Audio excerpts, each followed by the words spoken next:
Turkey and Egypt are flexing their military muscles off the Libyan shores as chances of a potential war in the eastern Mediterranean continue growing.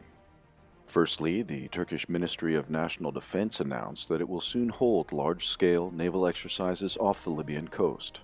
The official statement said that the drills, called NAVTEX, will take place in three different regions: Barbaros, Tigris, and Chakabe.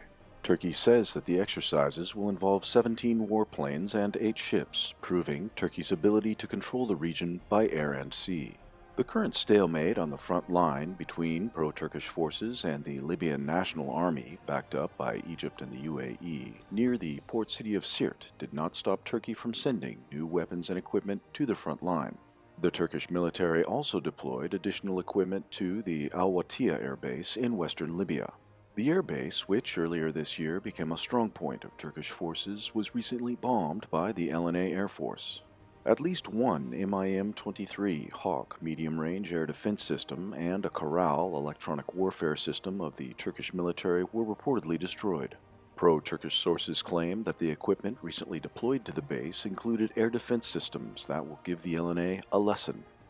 On July 9th, the Egyptian Armed Forces kicked off its own drills in the region, involving land, air, and naval forces deployed near the Libyan border.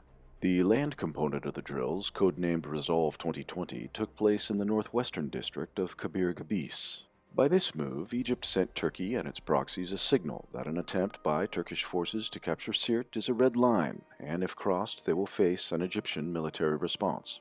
Taking into account the logistical difficulties of Turkish forces and the apparent Egyptian military advantage in the event of a confrontation near its western border, the open intervention of Egypt into the conflict will put an end to Turkish hopes to consolidate its recently increased influence in Libya. Meanwhile, ISIS have been trying to exploit the escalation for their own cause. According to reports, ISIS cells that still hide in the desert area and in central Libya have recently increased their activity and resumed attacks on civilian targets, mostly looting small villages and robbing civilian convoys.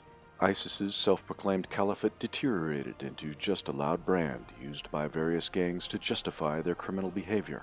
Despite this, even such gangs will become a serious security issue if the conflict in Libya enters a new hot phase.